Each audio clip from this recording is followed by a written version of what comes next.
All right, let's dive right in, shall we? Today we're going deep into e-commerce, specifically those strategies promising passive income. You know the ones. Oh, yeah, those are everywhere these days. Our main source today is a YouTube video by Akun Yilmaz. Okay, I've heard that name. He's an entrepreneur who claims to have helped thousands achieve financial freedom, no less. Thousands, huh? That's a lot. It is. And he's built quite a following, over 140,000 people. So we're going to see what the buzz is all about. Definitely curious to hear more about his approach.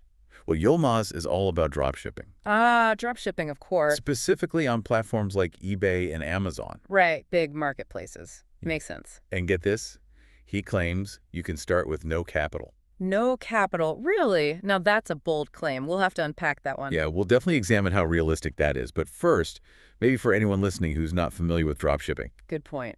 it's essentially being a middleman. You list products online, but you don't actually have to keep them in stock yourself. Right, so no warehouse full of stuff. Exactly. When someone buys from you, you buy it from a supplier. And they handle shipping directly to the customer. Exactly. So you're kind of connecting the dots between the customer and the supplier. So it cuts out a lot of the traditional business headaches. No inventory, no packing boxes, no trips to the post office. In Yilmaz, he specifically recommends that beginners start with products priced between $5 and $20. Oh, that's interesting. Why that range? I think the idea is to minimize your initial investment and risk. Makes sense when you're starting out, especially since, you might need to cover those early sales with your own money before the platform payouts start coming in. Right, exactly. You're essentially fronting the cost until you get paid. He even gives a specific example. He talks about Barbie products during the summer. Barbie products. Interesting choice. Well, Yilmaz is big on writing trends. He's all about finding what's hot right now. So Barbie in the summer when kids are out of school? Exactly. And he emphasizes selling non-branded products too. Ah, to avoid trademark issues. You got it. Trademark infringement can be a real problem for online sellers. Oh, absolutely. Legal headaches are the last thing you want. Right. So by focusing on those trending generic items, he's trying to minimize that risk while still taking advantage of what people are already searching for. Clever. Now, how about pricing? How does he suggest setting prices? So he has a specific method. He researches competitor prices on Amazon. He finds the highest price a similar product is going for, and then he lists his product just a little bit lower. The classic undercut strategy, huh? Yep. The idea is to attract buyers who are looking for a deal. It's a common tactic, and it can be pretty effective, especially in a marketplace as massive as Amazon. I mean, people are always looking to save a few bucks. Right. Everyone loves a bargain. But there's a balance, right? You don't want to price yourself too low and end up making no profit. For sure. It's a delicate balance between being competitive and actually making money. Exactly. He also really stresses using software to manage all of this. Software? Like what kind? Well, he's talking about tools that can help you list products on multiple platforms at once. So you're not manually creating listings on eBay, Amazon, and everywhere else one by one. Right. And these tools can also automatically update your inventory and pricing. Oh, that's smart, especially if a supplier suddenly raises their prices or runs out of stock. Exactly. You can avoid losses that way. Yeah. And I think this highlights a bigger trend. We're seeing more and more automation in e-commerce. Absolutely. Trying to manage all that manually would be a nightmare. It'll be impossible, really. Yeah, these tools are making it so much more efficient to run and scale these online businesses. And speed is crucial in these online marketplaces. Well, totally. Things move so fast. But it's not just about automation, right? Yilmaz really emphasizes those compelling product listings. Ah, so it's not just slapping up any old photo and description. Definitely not. He's talking about optimized titles, detailed descriptions, really eye-catching images. He argues that this is what separates those successful dropshippers from the ones who just aren't making sales. It makes sense. You have to stand out, right? Especially when you're selling in these huge online marketplaces. It's a sea of products out there. You have to grab people's attention, make them want to click on your listing. It's kind of like online curb appeal, right? Exactly. You're telling a story about the product, highlighting its benefits, and using those visuals to draw people in. And what successful entrepreneur doesn't have a course or mentorship program? It's almost like a rite of passage these days. Yilmaz has what he calls the millionaire package. Okay, millionaire. I'm guessing that translates to millionaire. Something like that, yeah. Yeah. It promises in-depth training on various e-commerce strategies and platforms. I mean, it makes sense. People are eager to learn from those who have seemingly achieved success, but I think we should probably take a closer look at the value and effectiveness of these types of programs. There are a lot of them out there, and some are definitely better than others. Oh, for sure. While these programs can offer valuable insights and guidance, they're not a guaranteed ticket to success, right? No magic bullet. Everyone's journey is different.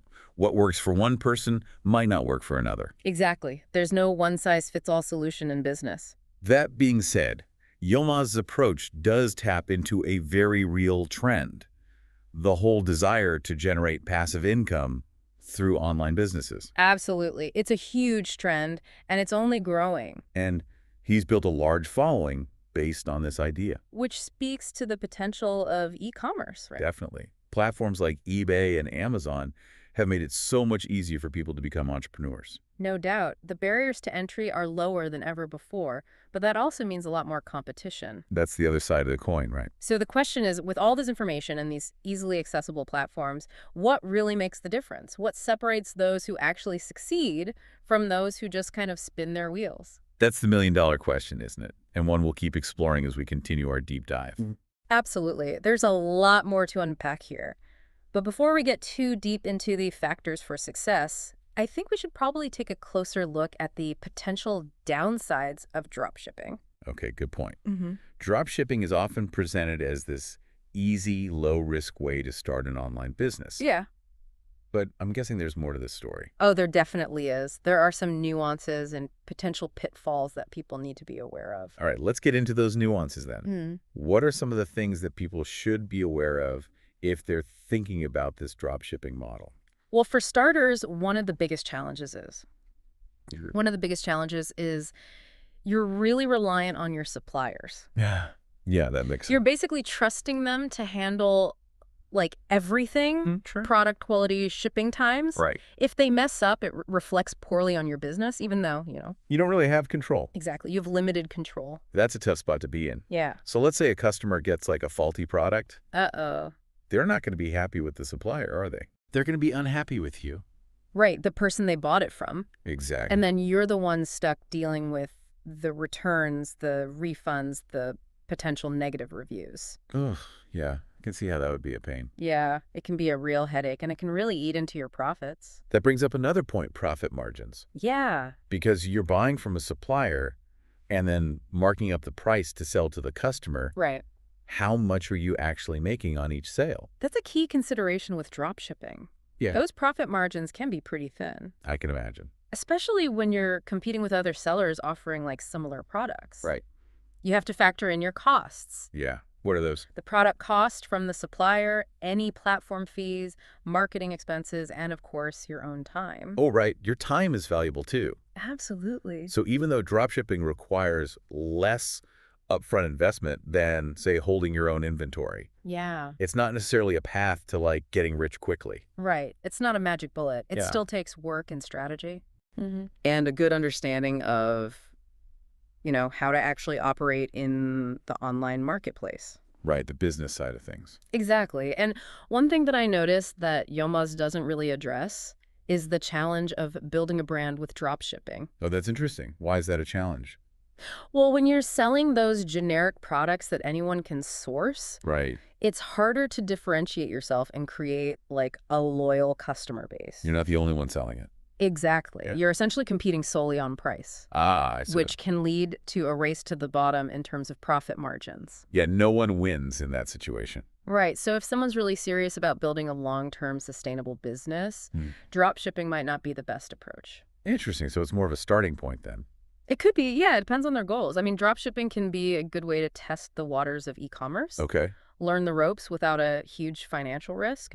But if you're aiming for a brand with a strong identity and lasting customer relationships, Building something unique. exactly, you might need to consider other models that allow for more control. I see. So more control over your products and your branding. Yeah, exactly. It's like the difference between being a reseller versus creating your own unique product line. Ah, okay. That makes sense. And I think that brings us back to the question that we posed earlier about what are those key factors that determine success or failure in e-commerce? Right. Because just choosing a business model, that's not enough. Nope. What else is crucial for someone to actually thrive in this space? Well, one thing that really stands out to me is the ability to adapt and evolve. Oh, interesting. Tell me more about that. The world of e-commerce is constantly changing. It's fast-paced. Oh, yeah. New platforms are emerging, trends are shifting, consumer behavior is evolving. You can't just set up shop and expect everything to stay the same. Exactly. You need to be willing to learn, to experiment, to adjust your strategies to stay ahead of the curve. Be proactive. Yes, be proactive. Stay informed about industry trends, maybe even try to anticipate what might come next. That sounds like it requires a certain mindset, not just business skills. Absolutely. It's about having a growth mindset, being open to feedback, and constantly seeking ways to improve.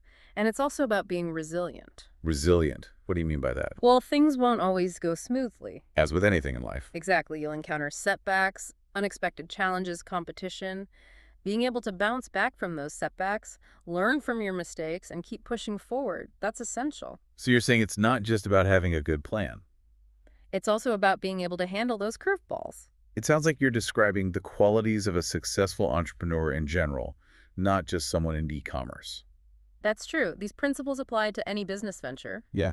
but they're especially critical in the fast-paced, ever-changing world of online business. Okay, so those qualities are amplified in that space. Definitely. So bringing it back to Yilmaz, Mm-hmm. his story, with his focus on dropshipping, his Millionaire program, it does highlight the potential of e-commerce to create opportunities. For sure, it's inspiring. But it's important to remember that his path is just one of many. Right. And while his methods might work for some, they might not be the right fit for everyone. Mm-hmm. It's crucial for individuals to find their own path. Their own unique path. Right, one that aligns with their skills, their goals, their risk tolerance.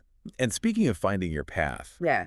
I think it's worth diving a bit deeper into this whole concept of online courses and mentorship programs. Oh, yeah. Good point. These things have become so prevalent in the e-commerce space. They're everywhere. So let's unpack that a bit more, both in terms of their potential value and the potential pitfalls to watch out for. All right, let's do it. We've talked about the appeal of these online courses and these mentorship programs, but also the need to be realistic about their promises. Right, there are no guarantees. You mentioned some potential pitfalls. Mm-hmm. What are some things that people should watch out for when considering these programs? Well, I think one of the biggest red flags is that get-rich-quick mentality. Oh, yeah. If a program is promising overnight success or making unrealistic claims about earning potential. Like you'll be a millionaire in a month. Right, exactly. That's a good sign to be skeptical. Makes sense. If it sounds too good to be true, it probably is. Exactly. Another thing to consider is the credibility of the person offering the program. Do they have a proven track record of success in e-commerce? Are they transparent about their methods and their results? Do they show proof? Yeah, or are they just relying on hype and testimonials to sell their program? So it's important to do your research. Don't just buy into the marketing. Absolutely. Look beyond those flashy sales pages. Right. Try to find some objective reviews or feedback from people who've actually taken the program. Word of mouth. You say what they have to say about their experience and whether they actually found it valuable. It's also important to remember that these programs are just tools. Right. They can provide guidance and structure, Mm-hmm. but they can't do the work for you. That's a key point. Success in e-commerce, or any business for that matter, requires effort, dedication, a willingness to learn and adapt. That's not a magic button. Nope. A course or a mentorship program can be a helpful resource, but it's not a substitute for putting in the work. Right. You can't just passively consume the information Yeah. and expect results. Exactly. You have to apply what you learn, take action, experiment, iterate. So bringing it back to Yilmaz's Millionaire package, Mm-hmm. it's a good example of this trend. While it might offer some valuable insights into his strategies, Right. it's not a guaranteed path to replicating his success. It's his path, not yours. Exactly. And it's important to approach these programs with a realistic mindset and understand that your results will depend on a variety of factors, So many factors. including your own effort, market conditions, even a bit of luck. Definitely luck plays a role in everything. It's kind of like any educational program you get out of it, what you put into it. That's a great way to put it. So for someone who's trying to decide whether an e-commerce course or mentorship program is right for them, what advice would you give them? I would say start by identifying your specific needs and your goals. What are you hoping to learn? What are you missing? Right. And what are your strengths? What are your weaknesses? Once you have a clear understanding of what you're looking for, you can start researching different programs, see which ones align with your needs. Makes sense. So don't be afraid to ask questions. Oh, yeah, definitely not reach out to the program organizers or try to connect with people who've actually taken the program, get their Get insights. that firsthand perspective. Exactly. The more information you gather, the better equipped you'll be to make an informed decision about whether a particular program is a worthwhile investment for you. It's an investment of time and money. Exactly.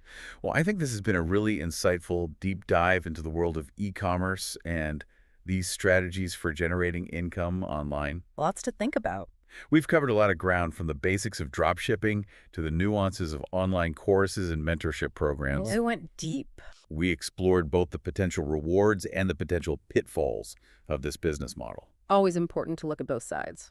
And most importantly, I think we've emphasized the need for a strategic, realistic approach and a willingness to learn and adapt. Couldn't agree more. So for our listeners who are intrigued by the world of e-commerce, maybe even considering venturing into dropshipping themselves, Yeah. what's that one key takeaway you'd leave them with? Do your research.